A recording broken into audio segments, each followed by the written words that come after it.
Hello and welcome to This Week in East Brunswick, the town's own news and information program. This week, join Ken Shalhoub as he explores the 51st Annual Middlesex County Fair, which opened Tuesday night in East Brunswick and continues through Saturday, August 12th. We've also got highlights from the last performance of Children's Summer Theater's '89 season, where the Recreation Department announced its national citation for excellence in recreation programming. Doug Halverson talks to Lynn Adler from the Division on Youth and Family Services about reporting child abuse and about family support services available in New Jersey. We'll look at a men's softball league in town. All this and more, including news from the Ryders Lane expansion, tonight on This Week in East Brunswick. But first, here's a look at what's happening next week on Channel 8. Monday at 10 a.m., watch Look Great, Feel Great with Lenore Kulik. At 10:30, we bring you stories from the library. At 8 o'clock Monday, we'll televise the Township Council Action Meeting live from the library. Tuesday night at 7, we'll show Psychology in Action, a production of Stora Cable. At 7:30, Paul Hansen discusses employee motivation on You and Your Money. At 8 p.m., John Runyon talks to East Brunswick women in business on business bylines. At 8:30 Tuesday night, the Fairfax County Library presents To Raise a Reader, about reading aloud to children. Wednesday at 7:30, Spotlight on Education focuses on critical thinking skills in science education. Then on 18, Stuart Davis talks to families of divorce. That's at 8 p.m. This Week in East Brunswick returns Thursday at 7 and 8. At 7:30 on Let's Talk Health, Ken Shalhoub and guests examine the psychology of battered women and services available to them. Check the Channel 8 program guide for programming updates and schedule changes. Hi, welcome to the 51st Annual Middlesex County Fair. I'm Ken Shalhoub. We're going to be walking around, sampling some of the food, and interviewing some of the proprietors and people that run the booths here. So join us, and please, if it looks interesting, which I know it will, come on out and enjoy the fair for yourself.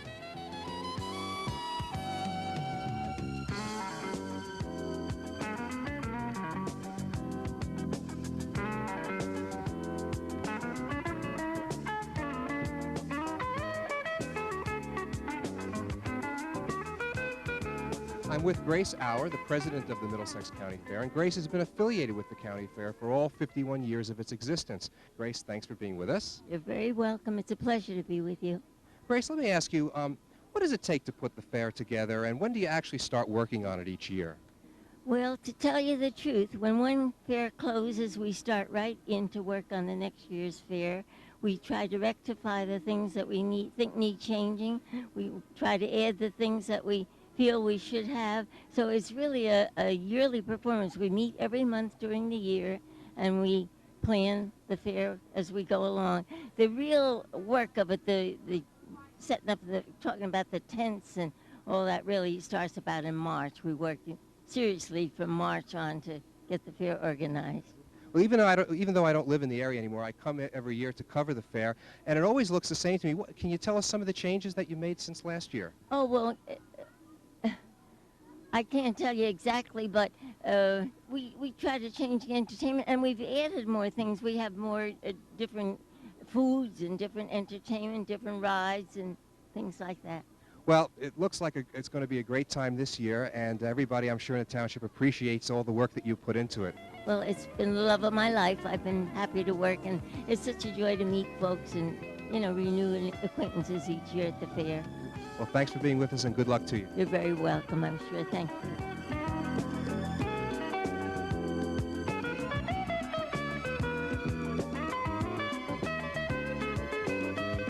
I'm standing in front of the booth where we just finished the interview with the president, Grace Auer, and these guys were nice enough to keep people from walking in front of the camera, so we figured we'd give them some airtime. Guys, how about if you introduce yourselves? How are you doing? My name's Ray Fodor. And I'm Ben Damien. All right, how long have you guys been running this booth? Well, my uncle started about 40 years ago, but I've been here for the past 23 years. And I've been here on and off with my cousin here for the last few years, working here with him, giving him a hand as best as I can. Okay, so now there are 51 other weeks of the year. What do you guys do when you're not at the fair? I'm a corrections officer for North Brunswick, Middlesex County Adult Corrections. I do plumbing work also. Okay, well, listen, I hope you guys have to do some good business at the fair and have a good time. Okay, thank you. Thank you. I hope you all enjoy yourself.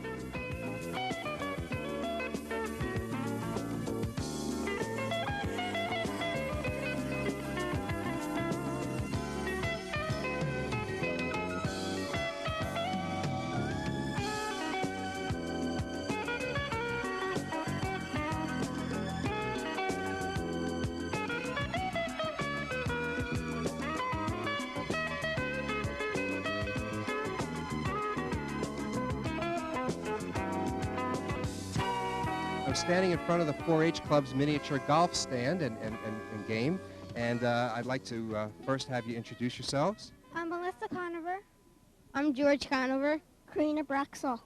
And I understand that the three of you organized and put this whole thing together. Is that true? Well, it wasn't all the three of us. It was the Junior Council of 4-H, and we did design it and put it all together. And how much money have you made so far? Well, yesterday we made $90. And you expect to do even better because the fair's just starting, right? Yes. So tell me, is it hard work working here? No, not really. But it's a good time, right? Yes. Well, listen, I wish you a lot of luck, and I hope you collect a lot of money and have a good time at the fair. Thank you. Thanks. Thank you.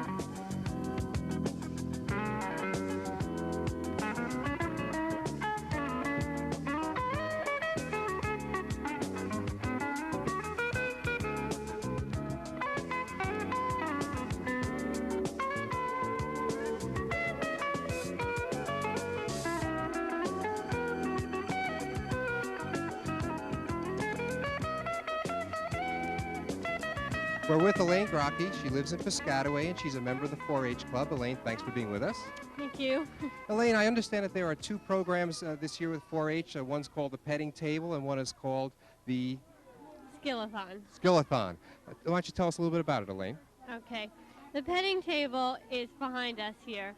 And basically, it's for all the kids to come up with their animals and show the people that come around their animals and answer a couple of questions and stuff like that. And how about the Skillathon?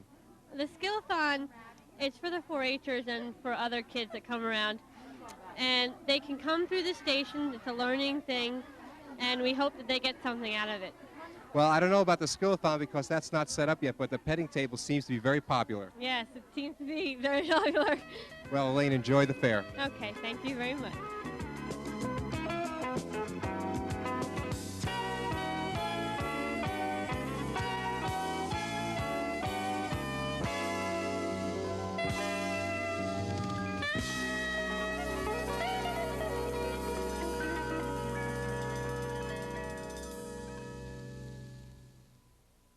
I'm standing with Jim and Sue G. Maurice, and they own a farm on Fresh Ponds Road in East Brunswick. Thanks for being with us. Jim, let's start off with you. I understand that you won a national award. Would you tell us a little bit about it? Yeah, we won it back in March, I believe, and it was for a National Outstanding Young Farmer. I'm one of four. We all four of us share the award along with my wife, or their wives also, and it was for soil conservation practices, innovative practices in agriculture and community involvement. And as I understand, you're not named on the award, but Sue, what contribution did you make? Well, basically, I raise most of our plants for the field in a greenhouse. We sell bedding plants, and I raise all of those. I mainly take care of most of the marketing. We have a farm stand. I take care of that and do most of that stuff. Let me ask you a question. With all the building going on in East Brunswick, how do you keep the builders out of your farm? Just say no. Yeah, that's about it. Well, I think it's great that we still have some people that are dedicated to farming, and I want to congratulate you on your award and wish you a lot of luck. Okay, thank you. Thanks.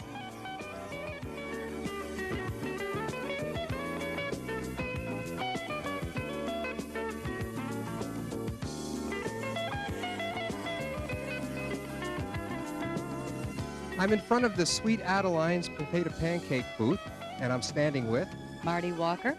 Marty, thanks for being with us. Why don't you tell us exactly who are the Sweet Adelines? The Sweet Adelines are a group of women who sing four-part barbershop harmony. Our brother association is the SPEBS. You've probably heard of the SPEBS Squaw organization. Well, we're the female counterparts. And we sing without benefit of musical instruments. We perform at various events. Our most recent performance was Washington Crossing Park.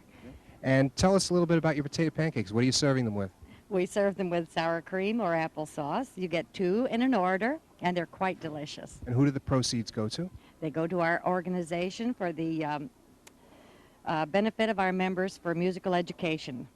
Okay, well, I'm going to taste one of these now on camera here now. Okay. This has just been cooked, but let me get the spoon here.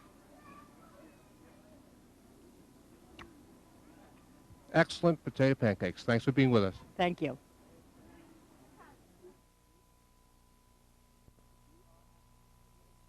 We are at the chicken and beef fajita stand, and I'm with Dwayne. Dwayne. Thanks for being with us. Tell us, is this your first year at the fair? Yes, it's our first year in here. We're out of Eastern Shore, Maryland.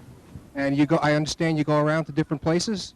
Yeah, other than a month and a half out of the year, we're traveling, doing this, any outdoor event. Tell me, what goes into making a fajita? It comes on a pita fold, has onions, peppers, lettuce, tomato, a little sauce on it. Okay, can I taste one? All right, we're getting one right now. He's making it up. He's putting all the ingredients. A little sauce. Wrapping it up. Looks good. I ordered chicken because it's better for you. Here we are. Okay, I'm going to taste it. Excellent. Delicious fajita. Thanks for being with us. Hope you enjoy. Thank you.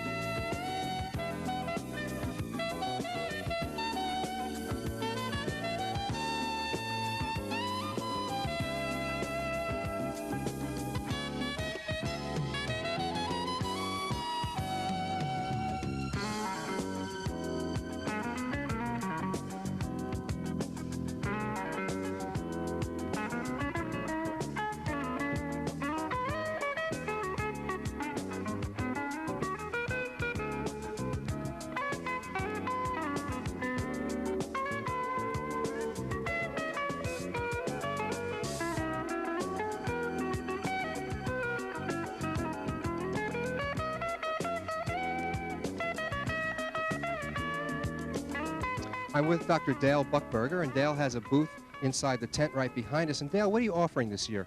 This year we're offering cholesterol screenings and postural screenings. Cholesterol screenings is new this year, isn't it?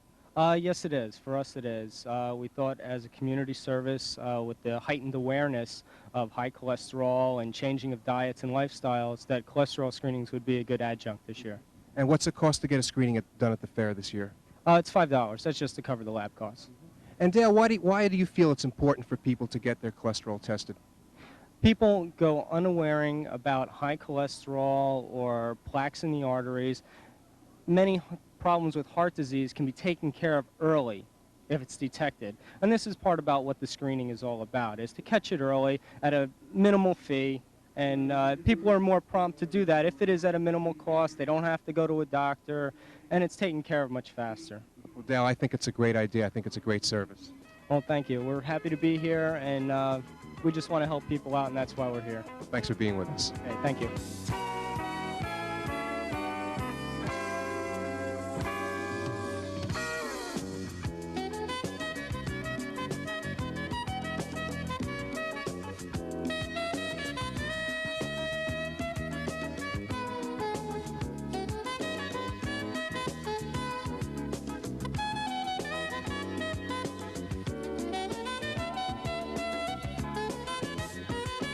We decided to close out today's coverage on the Ferris wheel, and I have next to me Sandy Nelson, the new supervisor of the video department. Sandy, how are things going so far? It's been great so far. The staff is wonderful. The township of East Brunswick is just incredible. They've been very warm and welcoming to me, as well as the staff of the library. Well, I wish you a lot of luck in your new job, and I'll be working with you, I'm sure. Great. Thank you very much, Ken. Okay, Jerry, let's get this thing going.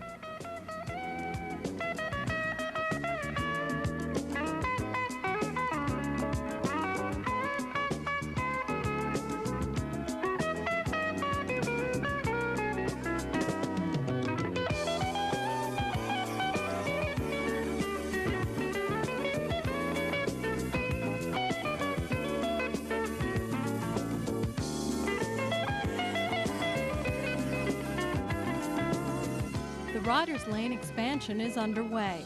Middlesex County engineer John Reiser explained what is happening with this $10 million project. Okay, well basically what we have here is 7,600 feet of roadway. We're going to widen it to 4 lanes with a center median, 2 shoulders, and with 2 intersections that will be signalized.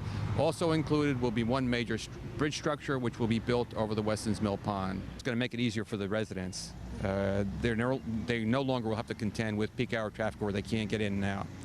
And of course, the commuter will have a better shot. He'll get through very quickly. He won't have to contend with waiting in lines. And I think that's going to be a plus because you won't have detrimental environmental effects and what have you. Freeholder Thomas Boyland is responsible for highways, bridges, and engineering for the county. He commented on the pace and the funding of the project. This project right now is running very well on time. It's due for spring of '91, I believe, and if things keep going the way it is, it's going to be right on time. It's taken several years to get into the works because of tie-ups on different things, but it's going along well, and we're glad to see it going. The funding is basically, it's just under $10 million, of which about $1 million is from East Brunswick for their water and their lines running through here. The balance is county-backed money. Taxpayers' money? Taxpayers' money and bonded, and will be paid for over the years to come. County officials optimistically say that commuters who use this road and that residents who live there should be able to fully utilize Ryders Lane in the spring of 1991.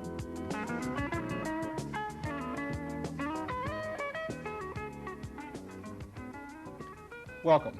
I'm Doug Halverson, Director of Consultation and Education of the Middlesex County Mental Health Clinic. Returning with me today is Lynn Adler. Lynn is the Administrative Assistant to the Middlesex County Manager of the Division of Youth and Family Service, also known as DYFS.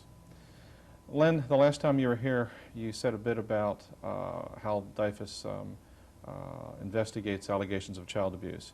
Could you expand on that and give us some detail about how anonymity is handled? Sure. Yes, I'll start by saying that we receive referrals in many ways, through the phone, through mail, people coming directly into the office. Anyone can make a referral.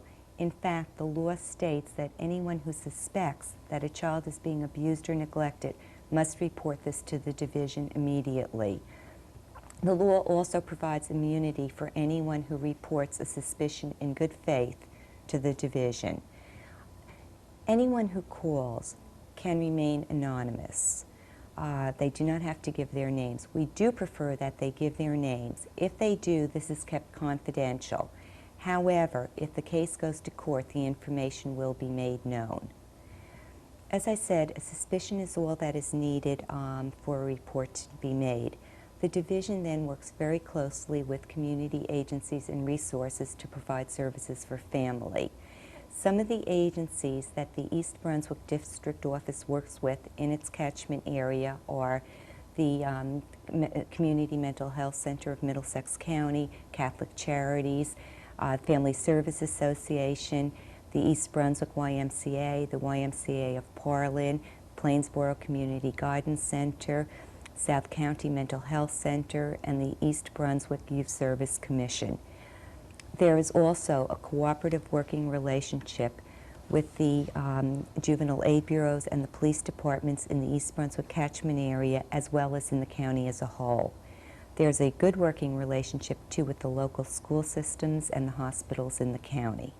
So the division investigates allegations of child abuse and then attempts to connect families with agencies that might be of some assistance to them and some support to the family. Or to alleviate the stress and ensure that the child would be safe.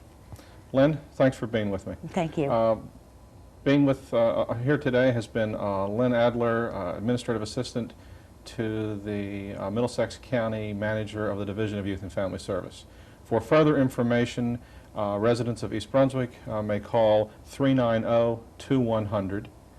And for a 24-hour 800 number available to any resident of New Jersey, you may use 1-800-792-8610.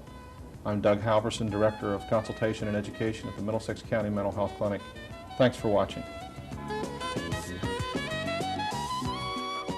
The Recreation Department was proud to announce Friday that East Brunswick had won a national award for excellence in recreation programming. Director of Recreation, Parks, and Community Services Judith Lebline made the announcement as the Children's Summer Theater program wrapped up its 30th season. It was the Children's Theater that distinguished East Brunswick in the eyes of the National Recreation and Parks Association, and with it the township won the New Jersey State and the Mid-Atlantic Regional Awards earlier this year. Then we were put into a contest for the whole nation, and there were 7 programs competing for a city of our size. And we thought, well, maybe we would win 3rd place, and we didn't win 3rd place. And then I thought maybe we would win 2nd place, and we didn't win 2nd place because we won 1st place.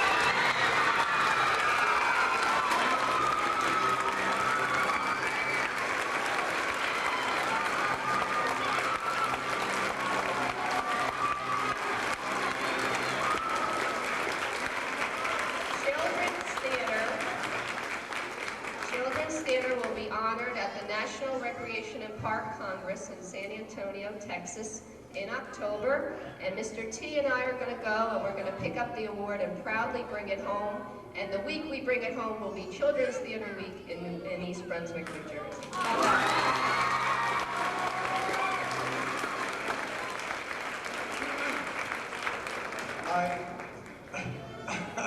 I am a little speechless, but I really have to say, I'm extremely proud that we have won this because it started out so humbly. And it does mean something very, very special. It means that this is the best, the most outstanding children's program for a community this size in the whole United States. I only started, and I helped run it, and I try to have some fun with it, but obviously it's something that I can't do by myself. Without the recreation department, without the support of the town, without Judy and Karen, all supporting us, and without these wonderful kids. You know, people always ask me, well, how in the world can kids do this in 4 days, you know? And I always say, I don't know. I really don't. The reason I don't know was, as I said before, when I got the award last year, it was a surprise to me personally, because I never considered myself a player, considered myself one of the kids. And so things really work, but it works only because of them. And I really want to thank all of you so very, very much for keeping us going this year.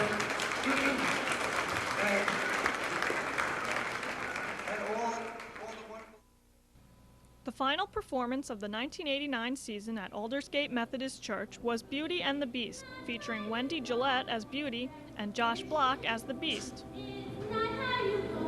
How you land. If you try very hard, you'll find you'll succeed.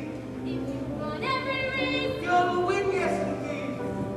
You'll find every time in the end, and you can be the cream of the crop. It's not by the start, it's when you finish.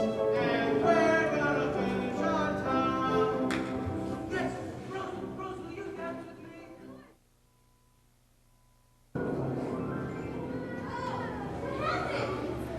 I'd be honored to have you as my bride. Who are you?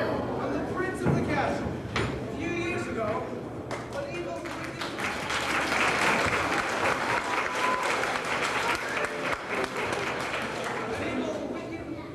wicked witch.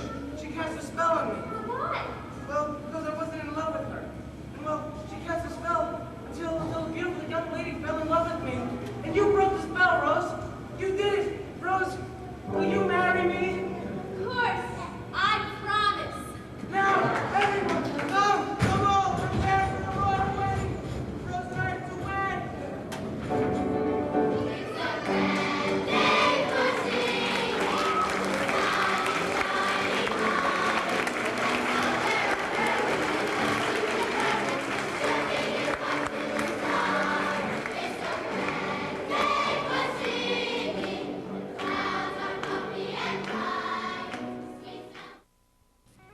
As most residents know, the East Brunswick Recreation Department offers a variety of sports programs year-round. We spoke to Township resident Mike Bailey, whose team, Gilliland, has been playing together for years in one of the Rec Department's most popular summer programs, the Men's Softball League. Hi, first I'd like to introduce myself. I'm Mike Bailey, East Brunswick Softball League, and I'm a member of the team, the Gilliland. Right now we're coming close to the playoffs, and we're in first place. Today we're just fighting to see positions, make sure we secure them, and we're looking for our batting tonight. We'll probably replace a lot of our players, and we're going to go through the lineup. I've been playing in this league for 12 years now. Most of our players, in fact almost all of them, are all lifetime residents of East Brunswick, and of course, we're doing softball, and we take advantage of many of the different things they have EB Rec. They have the volleyball league we play in the winter season, and they used to have a football league we participated in.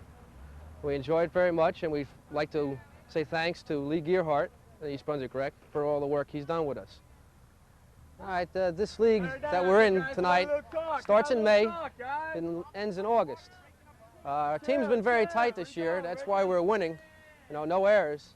But right now, it seems like we're losing. In fact, we're losing 6-0 and no outs due to errors. This league is open to any East Brunswick resident and non-resident. There's a limit on non-residents. There's a handy pamphlet that comes out in the mail every year, which you could sign up for this. It's an enjoyable league. Everybody seems to enjoy themselves. And tonight we're playing the Bushwhackers, which are fighting for a playoff position in this league. They've been in the league for maybe 3-4 years, and they're starting to enjoy themselves and coming around. If they make the playoffs, they'll probably enjoy themselves more, and they'll be back next year. The Bushwhackers won this game 5-4, and although the first-place Gillilands went on to the playoffs Tuesday night, they were defeated 7-5 by the Bandits. Tonight, the playoffs resume, with the Bandits taking on Odato Tile for the championship. That's all for now. Thanks for watching.